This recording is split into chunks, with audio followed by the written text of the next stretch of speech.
Welcome to the EV Fleet Roadmap, a Navistar podcast on your fleet's path to zero emissions. I'm Jason Morgan, your host, and today we're talking with Landre Eagleton, Consulting and Solutions Manager at Navistar. Landre, great to see you. Thanks for taking the time. Same here, Jason. Thank you. So we've been talking a lot about consulting and how this is a different approach, and it's not just buying a vehicle, it's really partnering from a fleet perspective and the manufacturer perspective on a deeper level. So a lot of the times, application drives vehicle requirements, right? I want it to meet my application. That's what we were refined for efficiency and productivity.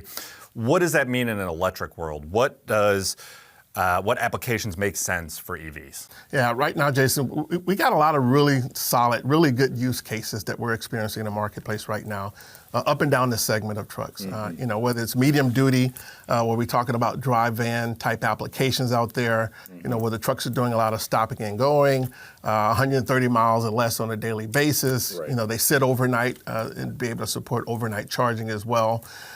School buses, another great example, very similar to drive bus application. Yeah. If you think about it in a school bus perspective, it's really the best electrification opportunity that we have out there, right? I mean, the buses typically always drive less than 130 miles per day. Yep. The route stays relatively consistent all year long. It's picking up kiddo from bus stop to bus stop, right? And so you're able to maximize regenerative braking, extend the range of those particular vehicles. And after you drop the kiddos off in the afternoon, it just sits there overnight, right? It sits in the bus yard or bus barn. Yeah. And so you got an opportunity to overnight charge even at that point. So perfect application for electrification. Right. When we're talking heavy duty, we see regional haul applications out there. Yep. Again, where you have a base depot, you're going from store to store, 130 miles or less as well. So you got an opportunity to overnight charge again. Again, some really good use cases out there in the marketplace. Right, yeah, I mean, even just touching on the school bus here for a minute too, I mean, we've heard that called kind of a beachhead for EVs, right? And a good place to start, a good place to learn. I know that you all have done a lot of EV bus deployments as well. A lot of great learnings there. What do I need to know, right? Whether I'm operating medium duty, heavy duty, even in the school bus world, application is always specific to me. I know what I need, what my vehicles need to do, but what do I need to know to be able to have the conversation with you about EV? Yeah, that's a fair question. The regulatory environment right now, it's really accelerating the transition to EV. We see right now, obviously everyone knows California is leading that effort, but what we know for a fact, it's going to affect all of us at some point, right? So it's not a matter of if, but it's a matter of when, right? So that's the first reality check. But one of the most important things that we have to always do is as you engage in the conversation with the customer, understanding their specific application, right? Understanding first and foremost the routes that the vehicles are being used at, looking at their specific data, right? That's absolutely critical, understanding their specific data. Also getting a sense of what's your dwell time of your drivers, to get a sense on what times do you have an opportunity to charge, battery electric vehicles overall. And then lastly, looking at the traffic flow in and out of the operation itself. That way you can figure out what is the best time to actually schedule those charges associated on a daily basis. So, one of the takeaways that we always convey to customers, it's not a cookie cutter approach. Yeah. It's really about your operations and your operations specifically. Right. Well, and I think that kind of reflects the commercial world now. I mean, we still build trucks to spec, right? But now this is just on a grander scale. You can't just take the equipment, you have to take the whole operation. One thing I did want to circle back on that you noted too, not just California. Cool. And I feel like that's a point of emphasis, right? Because it's a lot to see. CARB's leading the way out there in a lot of ways. It could be easy for some fleets to look at that and go, well, California is its own different world sometimes, right? But you're consulting and rolling vehicles out with customers across the country. Absolutely. And we see the regulatory environment changing, right? Yeah. Even if you think you're resistant to what's going on in California, it is going to at some point affect you in your respective area. Right. So we want to make sure that as we engage with customers and what their specific fleet operation needs are, that they're taking into account that, again, it's not a matter of if, but it's a matter of when. Yeah. So perhaps you need to be proactive, to be ahead of it, to be prepared and have your operations well suited for it. Right. Another thing I want to go back to, you mentioned data driven. Can you tell me a little bit more about that? Because there's data everywhere. I got data, this data, that data. I don't know what to do with it. I got a lot of it. What are you looking for in the data? The easiest way to explain to a customer is, we have the ability to look at how that truck is being specifically used in your operation.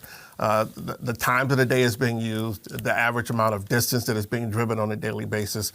You want to identify those specific routes currently right now that lends themselves for electrification. And that's where the opportunity. It's all about your data. It's about getting the visibility to your data. Okay, and that's something you can help fleets and customers with. Because, there are some fleets that are very good at it and can go, here's where I'm looking at, and there are other fleets that they have it. There's a lot of data, but it's overload sometimes. Absolutely. And we got a team at Navistar that's able to support the customer wherever they are in that journey. However, whatever level of data that they have, we're able to support them. We're able to identify opportunities for them overall. So you mentioned the regulatory environment. I know that can kind of also go hand in hand with funding, but honestly, this is a really complicated landscape. I have no idea what's going on, and it's my job to kind of keep an eye on this, right? And it's a lot to work through. How do you all work through it, too, to make sure you're getting your customers what they need in terms of meeting regulation and maybe funding options to help out with this? Yeah, it is complicated, absolutely. I think the beauty of working with Navistar is that we have a team of individuals that the consultant is going to be engaging with directly,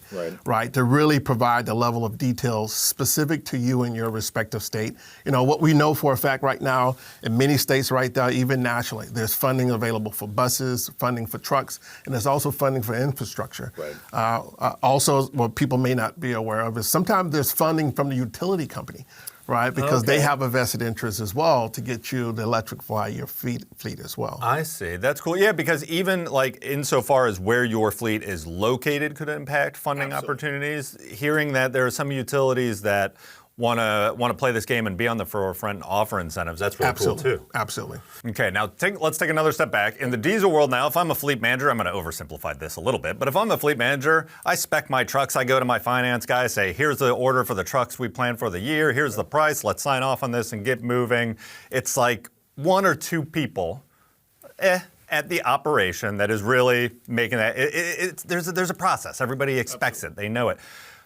Who makes the decision to go electric vehicles? This is a much broader decision. What does that look like? We all used to know who was that go-to person at the company. That's no longer the case. Right now, today, there are a number of key stakeholders at every company, and we got to make sure we have the ability to work with those specific stakeholders. It could be a sustainability manager, finance manager, purchasing manager, fleet operations manager, and to a great extent right now, individuals that we find really important are the drivers. Right, and understanding the driver's adoption is going to be critical to make sure that we're able to maximize the performance in the range of those vehicles. Okay, two follow-ups there. First, the interesting one, sustainability manager. I mean, you rattled off a number of managers and all those ones, I've heard of, but sustainability manager is a new one. Are you finding that a lot of fleets are putting someone in charge of sustainability efforts for this? Absolutely. But it spans the spectrum, right, to the level of engagement, a level of involvement. Sure. We have a very specific instance where that was where we started our engagement with that particular company. It was with the sustainability manager, right? And as we continue to work with that sustainability manager, making sure that our product met their overall goals that they had, right, and they gave us the go-ahead, then we transition to have that dialogue and discussion with the purchasing manager. Right. And as we have that conversation with the purchasing manager, they have their goals, requirements, expectations. Right. Once we're able to meet that, now perhaps you're talking to the finance manager, right?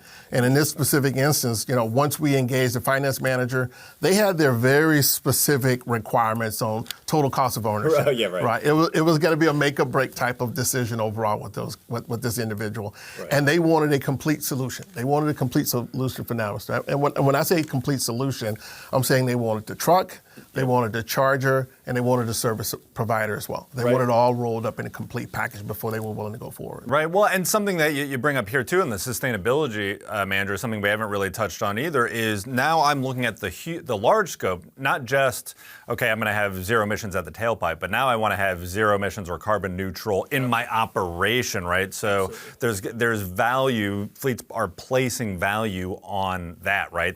You want to see TCO on your equipment as well and the ROI there, but for some fleets, placing that value on sustainability, right? Understanding there's a cost there, but there's plenty of benefit.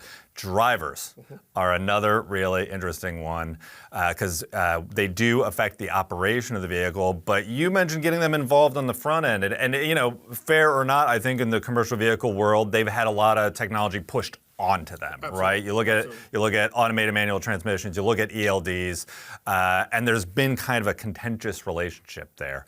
What are you seeing in terms of bringing the drivers in on the front end? Is this more collaborative in the EV space with the drivers? Not only is it more collaborative, but it has to be, right? You have to have the team engaged. If you want to maximize the extended range of the vehicles, right? Sure. You want to work with the drivers to make sure that there's a specific way how you drive this vehicle and be able to leverage the technology that's in the vehicle itself. So, you know, the feedback that we're getting with companies right now is if they're engaging the drivers, they're getting the type of adoption that they would expect, right? We're all naturally resistant to change. Yeah. That's no difference. It's human nature. Right. So if you address that up front, let them become more comfortable, know what's coming, we found that to be the most successful situation to go into. Yeah, because the electric vehicles are a lot of fun, right? You get behind them, it's a whole different world. You can talk all day about taking away the vibration, taking away the noise. Until you get in it and drive it, you don't really understand what that means. Right. It's a different world. Absolutely. And you got to be comfortable with the quiet as well.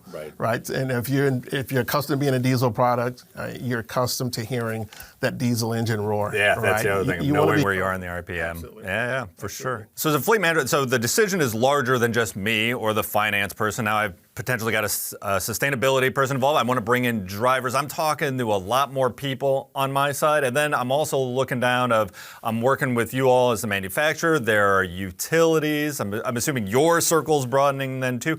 How does this work? Do I have to then try to go out and have a external relationship with 5, 6, 7 new people? Or how does that consulting work? Well, the beauty of the consulting process is that it's our intent and our goal to make the process as simplified as much as possible, right? So we like to serve as a single point of contact, right? And we'll effectively leverage all of those key points that you've identified. We'll be able to engage with the sustainability manager. We'll engage with the finance manager. We'll engage with the fleet operations manager, driver training, but we'll also engage with utility companies, right? In order to talk infrastructure specifically. We'll help facilitate grant applications with the associated municipalities that are involved as well. So, you know, as your single point of contact, you know, we can effectively be the go-to person to take care of it all for you. Because we know that's going to be critical. If it's overwhelming for you, then it just reduces the likelihood that you'll move forward. Well, yeah, and I feel like, too, the utility side of it is so completely new. So you have the opportunity to work with my local utility, right? So I can still call you, and you can facilitate that relationship, even help me make the connection there, even if you all can help drive that project home, right? But it's hard to figure out, you know, that landscape, I feel like. You know, and I think the key critical item for our customers is to understand that we'll be facilitating the process. We won't necessarily own the process, right? So the customer and the company will continue to be able to make those final decisions. We won't be making decisions on your behalf, but we'll be facilitating you to be able to engage with the right people in the marketplace. Okay, so can you give me an example of how this works, let's say in charging, installation, right? I'm planning the project, I'm planning my infrastructure, I want it to go to scale to, from your all's point of view, what does that look like in terms of me, the customer, working with the utility and working with you to get that project done? Sure, it depends on what your specific plans, right? So for instance, we have specific examples. If you're a company, we have a company right now that we're working with, I have been working with, they had 10 units in their fleet, right? And they were planning to electrify all 10 of those particular vehicles. But they wanted to transition that plan over a period of time, working with the infrastructure, all the work that they needed to do at their facility as well as working with the utility company. So they started out with 2 vehicles, right? And then last year they transitioned and added a 3rd vehicle. And as recently as September, we added another 3 vehicles.